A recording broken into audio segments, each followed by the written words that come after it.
¿Qué es lo que voy a hacer ahora? Ahora os voy a explicar un poco por encima cómo vamos a trabajar. Lo primero, eso, cómo vamos a trabajar. Y después terminaremos de ver el tema 1 y veremos algunas preguntas que han salido de la parte práctica del tema 1. La mayor parte del tema 1 y del tema 2 es teoría. Súper teoría. Nada de cálculos, nada que nos pueda volver loco la cabeza. Es de chapar, de hacerte resumencitos y estudiar. Solo hay 3 o 4 cositas que te pueden preguntar de práctica. O sea que bien, hasta ahí bien. Pero como a nosotros nos interesa la parte práctica, meterle caña, porque es lo que más os cuesta, la teoría, pues es cosa de practicar, ya veis que os he creado un quizid donde están todas las preguntas del tema 1 que han salido en exámenes. Y pondré más de exámenes ya con todas las preguntas de teoría intercaladas, preguntas de práctica y demás. Pero bueno, por ahora tenemos el del tema 1. El del tema 2 está en ciernes, está ya casi hecho. Y es pura teoría.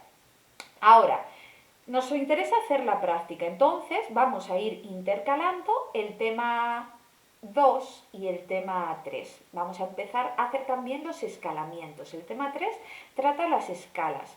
Primero veremos por el orden de aparición. Primero la Thurston, que fue la primera escala que apareció, ya hablaremos de qué es.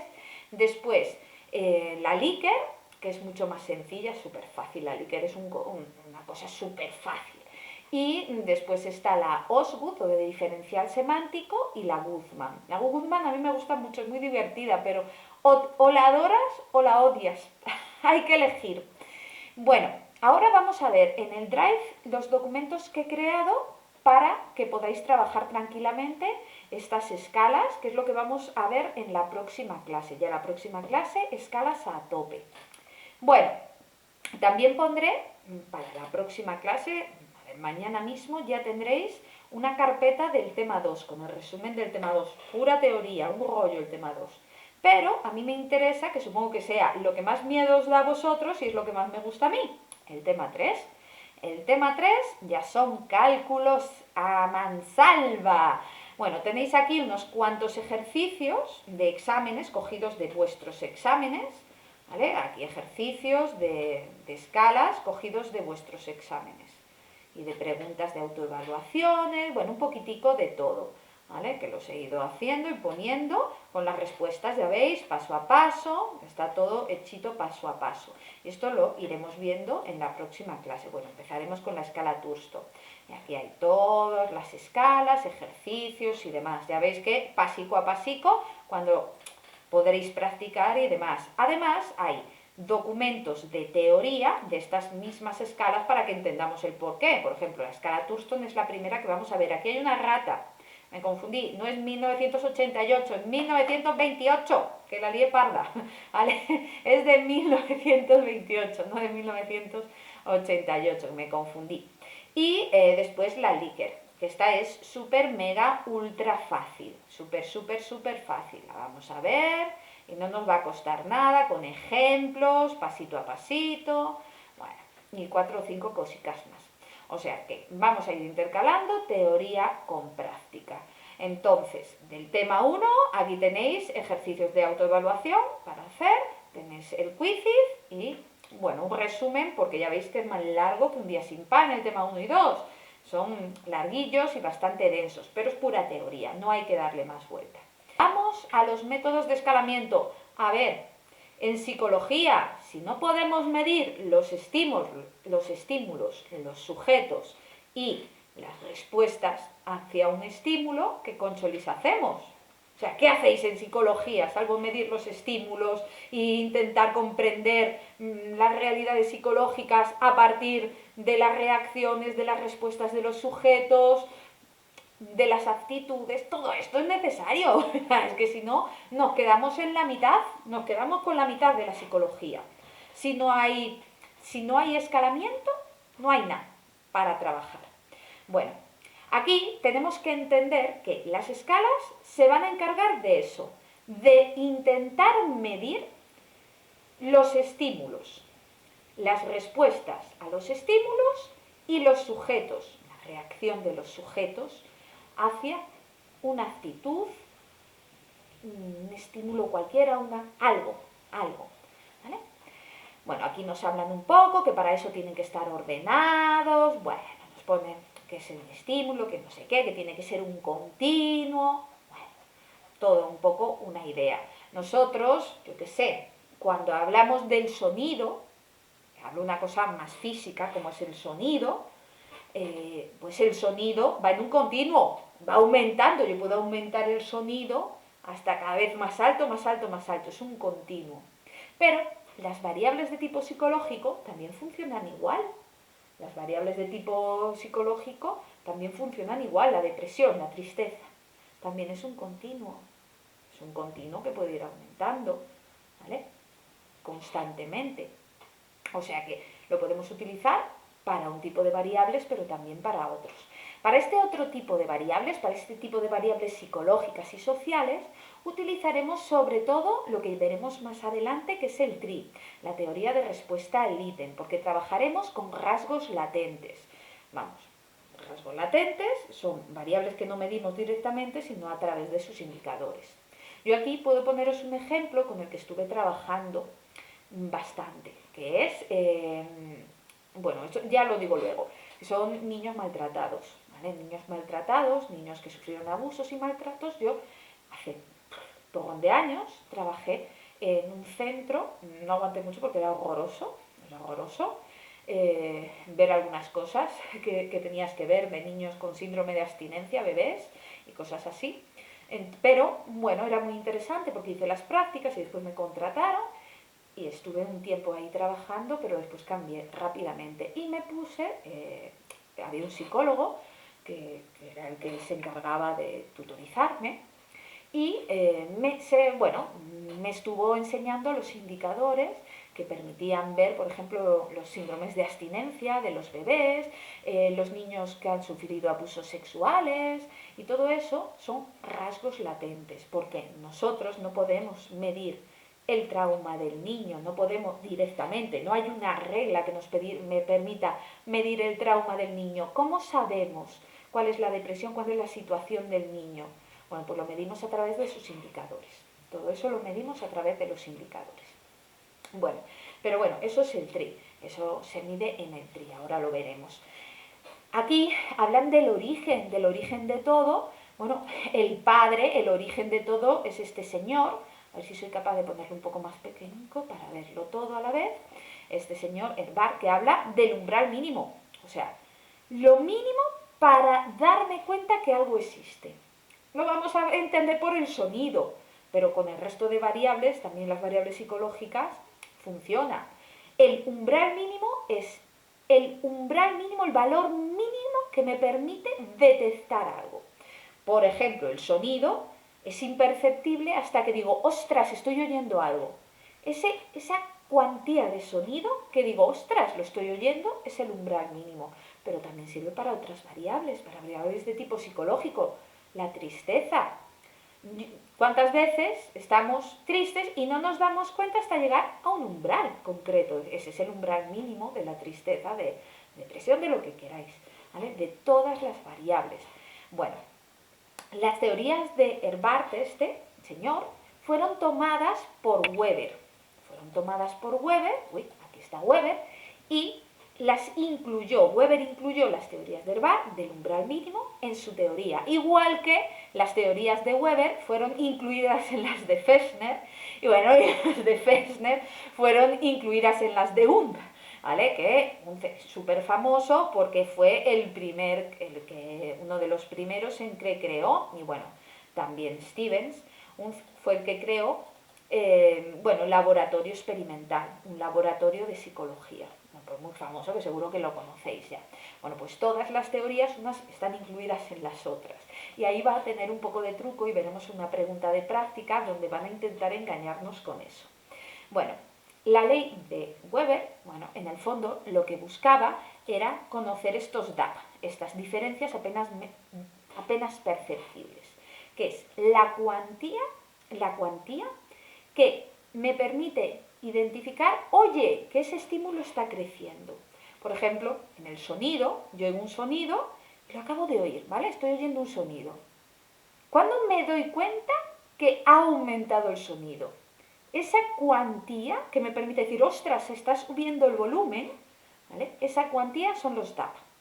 ¿Vale? Y se mide por esta fórmula, se mide con una constante, ¿vale? Porque siempre aumenta, o sea, lo que me permite ver que ha aumentado es una constante. Es aquí el incremento mínimo que estoy oyéndolo, o sea, que digo, ostras, esto he aumentado un decibelio y me he dado cuenta. El decibelio este que ha aumentado es este AE, ¿vale? Es este, bueno, es delta E. Pero bueno, AE, para que nos entendamos, ¿vale? Es el decibelio que he subido y que he dicho, ostras, ha subido el volumen, al mando a distancia, ha subido, ¿vale? El E es el estímulo de origen. Bueno, y entonces, si lo que he subido lo divido entre el estímulo de origen, me da la constante.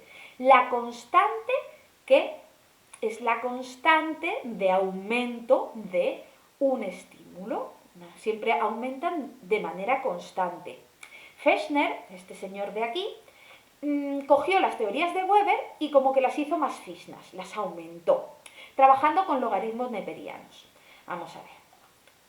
Ahora os explico qué es esto del logaritmo neperiano. Chorrada de calculadora. Una chorradica de la calculadora. A ver, es lo mismo la teoría de Fechner y la teoría de Weber. Lo mismo, la ley de Weber que la ley de Fechner. Pero le añadió más variantes.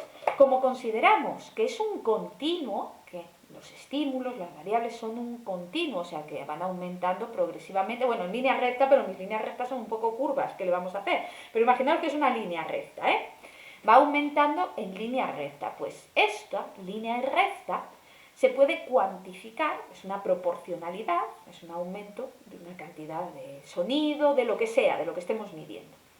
Y se puede trabajar con lo que llamaremos una pendiente y una ordenada en origen. La ordenada en origen significa de dónde parte, de cuál es el punto cuando x es 0, de dónde parte. Si parte de 0, 0, pues la ordenada en origen es 0. Y eso se escribe como A en esta fórmula. Esta es la ordenada en origen, o sea, de dónde parte. Si, por ejemplo, la línea recta esta, en vez de 0, partiese de 2, aquí está el 1, aquí está el 2, aquí está el 3, pues entonces el A sería 2. La ordenada en origen es el punto de donde parte el estímulo. Un sonido yo no lo oigo desde 0. Mi oído no es capaz de percibir los sonidos desde que se producen. Tiene que haber una serie de decibelios para oírlo. Los perros oyen cosas que nosotros no oímos, ¿no? ¿Por qué? Porque ellos tienen la ordenada en origen más baja. Para nosotros la tenemos más alta. Vamos, que yo hasta que está, pues no sé, 10 decibelios, yo no oigo algo. Pero un perro con 5 sí. No sé, esto me lo invento, no tengo ni puñetera idea de la cuantía de decibelios, pero nos hacemos una idea. Hay sonidos que sí que perciben los perros, pero yo no. Pues el que yo percibo, el punto a partir del cual yo lo percibo, es lo que llamamos ordenada en origen. Es la A de esta fórmula. Y la pendiente es cuando me muevo un paso hacia un paso que sea 1 centímetro, 1 decibelio, de lo que sea que estemos trabajando. Un paso hacia la derecha, ¿cuánto subo? ¿Cuánto subo en Y? ¿Cuánto subo en cuantía? ¿Vale? Esto es muy fácil, se hace por unas fórmulas. Es la pendiente que vimos en diseños. Esto lo vimos en diseño, la ordenada en origen y la pendiente. Pues es eso. Bueno, pues esa es la E. La es la C, que ya me digo. La E es el valor del estímulo. Si está a 5, a 10, a 20, a 30, a 200 decibelios. ¿Y este I qué coño es? Me pregunta mucha gente. Pues este I es un logaritmo neperiano. A ver, es una potencia, pero escrito de una forma diferente. Ya sabéis que es una potencia. Una potencia es algo elevado a lo que sea. Elevado a 2, elevado a 3, elevado a, en este caso, al estímulo, ¿vale? Elevado al estímulo y más la ordenada en origen. ¿Vale? Y en vez de ponerlo normal, e elevado a n, por ejemplo, a e más a, ¿vale? Lo ponen así, i, pero es lo mismo. Es el logaritmo neperiano de una constante, que es la constante e. Logaritmo neperiano de e. El i es esto. logaritmo de una constante L es como pi. ¿Sabéis qué es pi? 3,14, ¿no? Pues es un número también, que es 2,71. Para que os hagáis una idea. Si pi es 3,14, pues es 2,71. ¿Sabéis para qué sirve pi? No, ¿verdad? Para algo del círculo y demás, pero claramente no es un número, es una constante. Pues L es lo mismo. Y es tan fácil de hacer como hay una tecla en la calculadora que se llama IN. Hay que clicar en esa tecla y mirad, me sale IN. Y ya está. Sería sustituir, se acabó. ¿Vale? Sustituir y pones el valor del estímulo detrás, le das a igual y ya lo tienes. Tan fácil como eso. O sea, si te dicen que el estímulo, a ver, que C, que es la pendiente es 0,5. O sea, C es igual a 0,5. Y el estímulo es de 10 decibelios. ¿Vale? Es de 10 decibelios. Y A, pues es la ordenada en origen. Hemos dicho que partimos de 2 decibelios. Pues, ¿cuál será el valor de la sensación en escala? Pues el valor de la sensación será 0,5 por el logaritmo neperiano de 10 más 2. O sea, tendría que hacer, bueno, primero hacemos esto, ¿vale? Tendría que hacer IN, ¿dónde está? Aquí, tecla IN, que me sale en la pantalla, y meto 10. Vale, le doy a igual y me queda, bueno, a mí me da 2,3. No me lo sé de memoria, ¿cuántos salen los logaritmos? 2,3. Bueno, pues esto sería 0,5 por 2,3, bueno, 0,25, 2,3, 0,25 más 2. 2,3 por 0,5, ¿cuánto es? 1,15. Pues esto sería 1,15 más 2. 1,15 más 2 es 3,15. Pues sale, ahí tenemos el valor en la escala del estímulo. Y así va escalando, va dando valores a todas las sensaciones que tenemos. No es complicado, ¿no? Con la calculadora, hombre, pues una vez que sabes qué tecla clicar, pues se va haciendo, ¿vale? Se va haciendo. Los datos te los tienen que dar, entonces vamos todo recto. Bueno, pues es eso, nada de que. El IN es simplemente clicar esa tecla y nada más. Vamos a ver. Entonces, aquí, bueno, Fechner no solo hizo esta fórmula, que es una ampliación de Weber, es una ampliación de la ley de Weber, sino que además dio toda una serie de métodos de recogida de los estímulos, que esto es simplemente saberse la teoría, saberse cómo podemos recoger los estímulos, diferentes métodos, pues cogemos a los sujetos y que vayan aplicándose ellos, cada vez vayan subiendo más hasta que digan, oigo, noto una diferencia, o que yo le voy poniendo diferentes sonidos aleatorios y me digan, es más alto, más bajo. Bueno, pues es cuestión de mirarlo, son experimentos, sin más. Y bueno, con las teorías de Weber apareció un, que seguro que lo conocéis, que es el que creó el laboratorio de psicología, el primer laboratorio de psicología y por lo tanto la psicología experimental. Este salía en psicobiología y bueno, 2 o 3 más. A ver, Stevens también es importante porque Stevens fue el primero que dio una teoría de la medición y dio niveles de medida a las variables, clasificó a las variables según sus niveles de medida, este de aquí, ¿vale? Y así es más fácil, teniendo niveles de medida es mucho más fácil. Y se interesó sobre todo por las respuestas de los sujetos e hizo una fórmula por las respuestas de los sujetos, ¿vale? Creando una constante, el valor del estímulo, y n es el exponente que depende de lo que estemos trabajando, si es el sonido, si es diferentes constantes, no hay que darle mucha vuelta. Bueno, y así podemos ir avanzando en diferentes métodos de emparejamiento, claro, que os digo, diferentes tipos de experimentos que hay. Esto simplemente de chapar, hacerse esquemita y sabérselo un poco por encima. Nada que nos vaya a quitar el sueño, eso lo prometo. Estaba comentando también, para que sepamos, que en la próxima clase ya vamos a hablar de Thurston.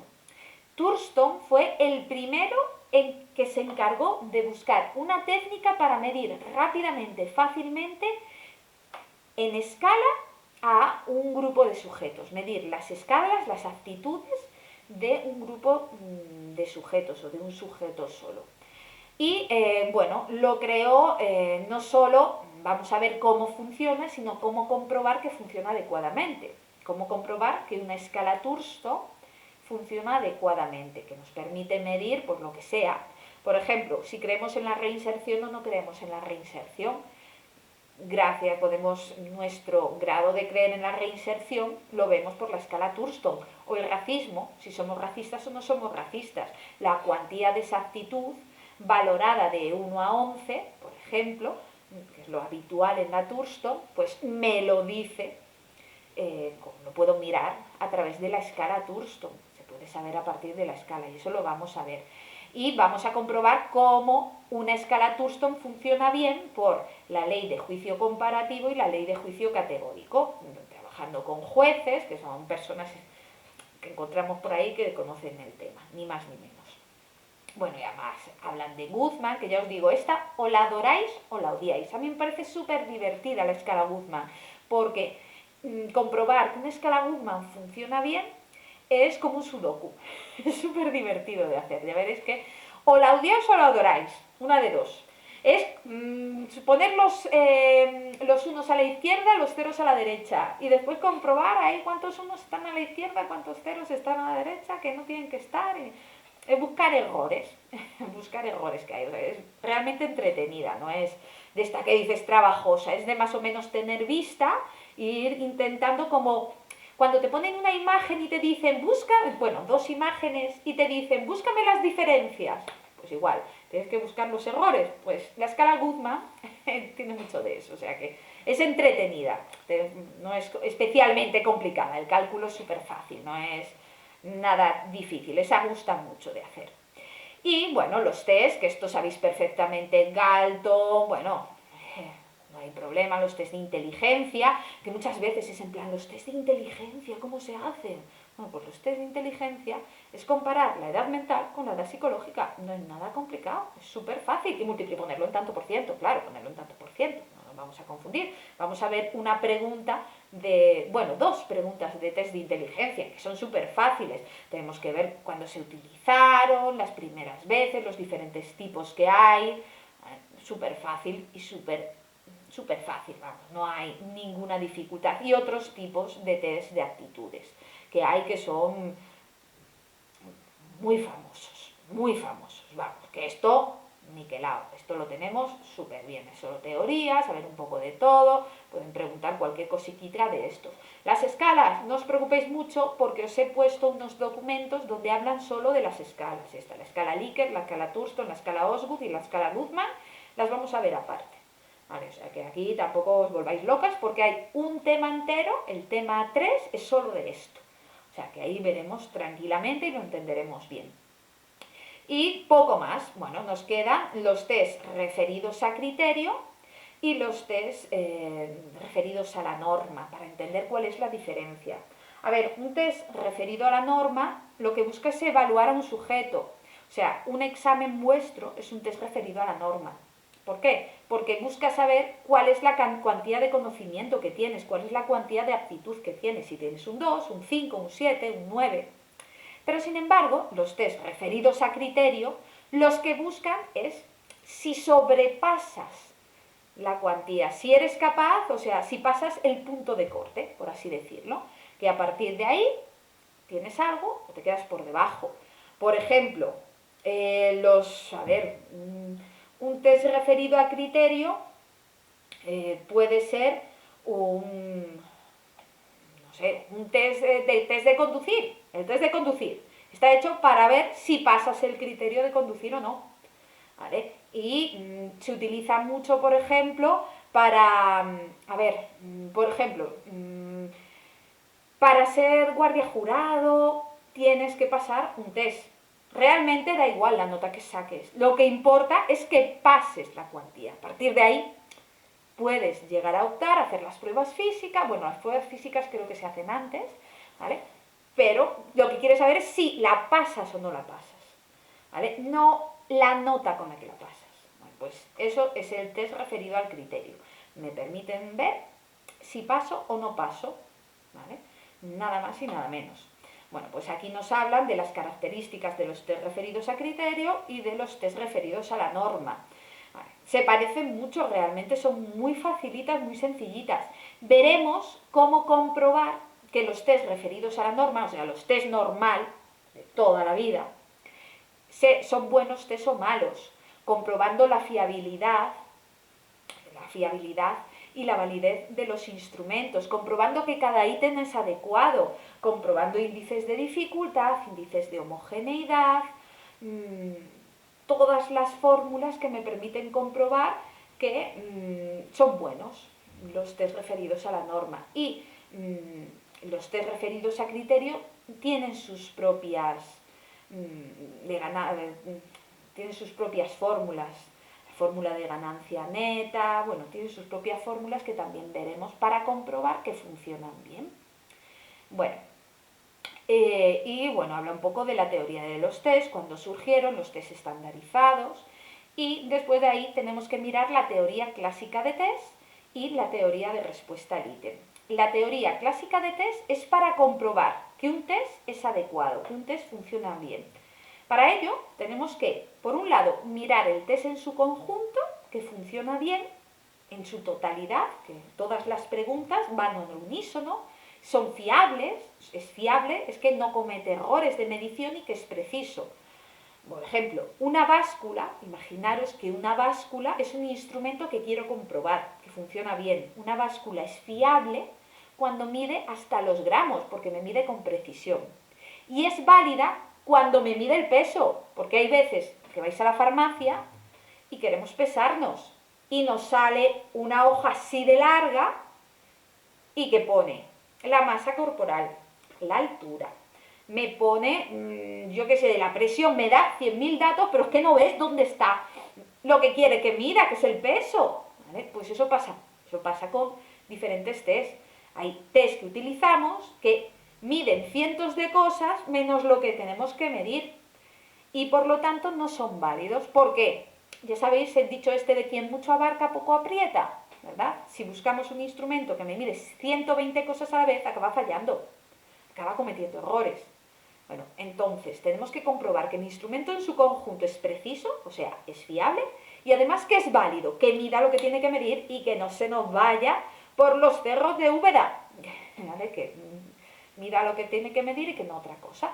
Y además, no solo miramos el instrumento en su conjunto, sino que miraremos ítem a ítem, que cada uno de los ítems funciona adecuadamente en la teoría clásica de test. La teoría de respuesta al ítem lo que busca es medir las aptitudes. Mide las aptitudes, mide sobre todo los rasgos latentes, las variables que no se miden directamente, sino que se miden a través de sus indicadores. Y aquí viene el ejemplo que os estaba comentando, que yo trabajé en un lugar con niños, niños que estaban bajo tutela del Estado y había de todo. Pero había muchos niños que habían sufrido maltrato, abusos, niños con síndrome, que nacieron con síndrome de abstinencia, bebés con síndrome de abstinencia y todo lo que conlleva eso, que ya sabéis vosotros mejor que yo. ¿Cómo medimos si un niño ha sufrido un abuso? ¿Lo puedes medir directamente? ¿Hay una regla? ¿No, verdad? Que ha sido maltratado. No hay una regla. Hombre, si le vemos con la cara morada, pues sabemos que sí, pero psicológicamente, ¿cómo sabemos que el niño tiene un trauma? Pues no lo vemos directamente, lo vemos a partir de sus indicadores. ¿Cómo? Si se hace pis en la cama, si tiene comportamientos sexualizados fuera de rango de edad, si se duerme cuando no duerme, si tiene agresividad, hace comportamientos de agresividad que no están fuera de rango. O sea, hay muchos indicadores que me indican que un niño ha sufrido un maltrato.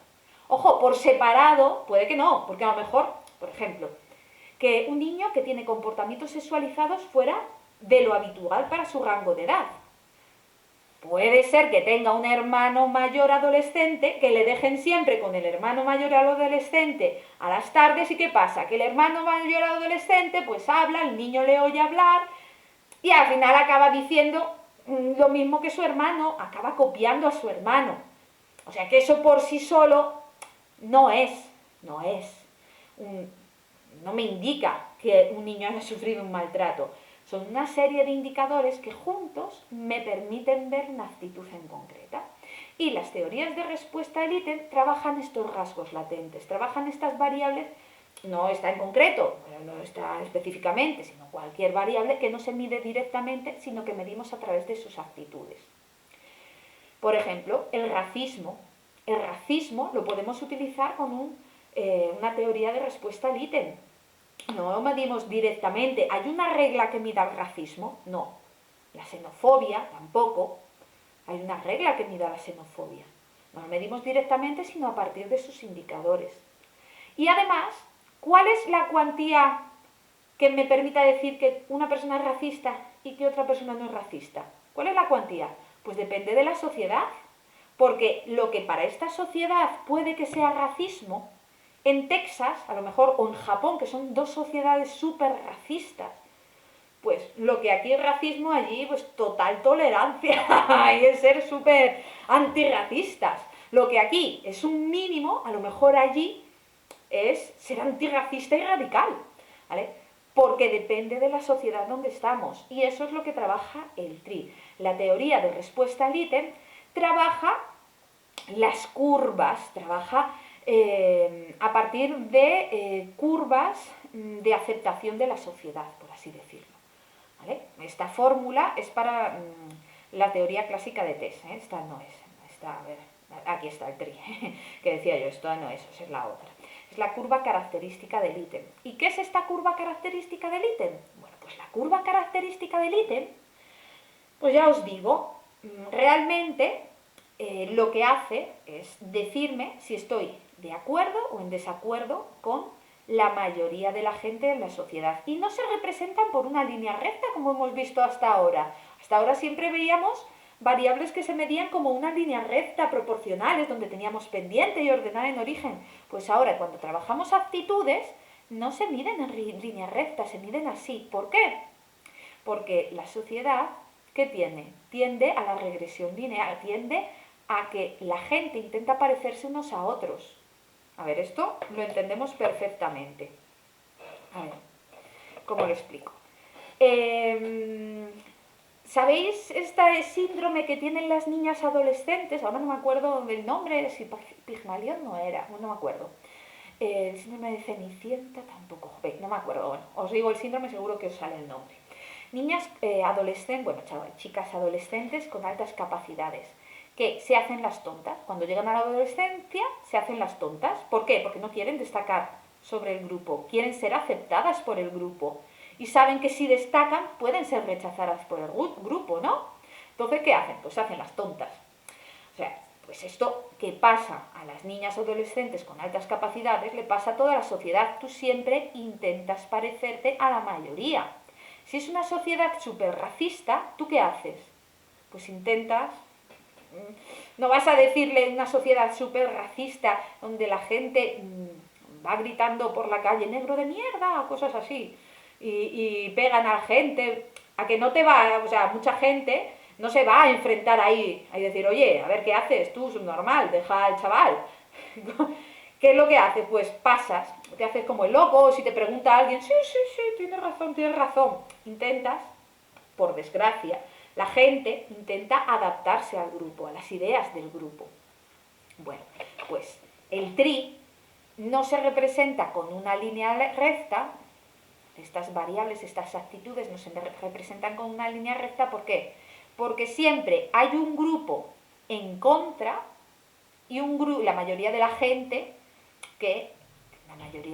está toda juntica, porque es difícil llevar la contraria. ¿Vale? Es difícil llevar la contraria. La Alemania nazi. ¿Vosotros os pensáis de verdad que en la Alemania nazi todos eran unos psicópatas?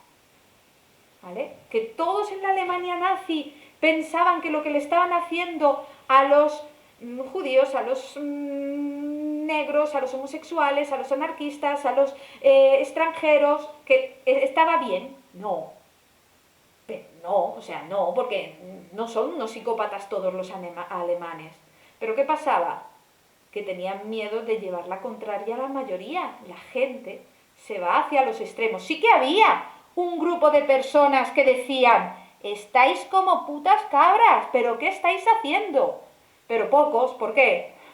Porque los que se quejaron les fue mal, ¿verdad? Bueno, pues este es el caso, ¿vale? Por eso, las actitudes, cuando trabajamos estos rasgos latentes, se trabajan con curvas características al ítem, porque tienen forma de ola. La mayoría de la gente está toda muy pegadita, hay muy poca gente que lleve la contraria, por la característica de la sociedad. Así sabemos que una respuesta es correcta, no porque sea correcta, sino porque es lo que la mayoría de la sociedad opina.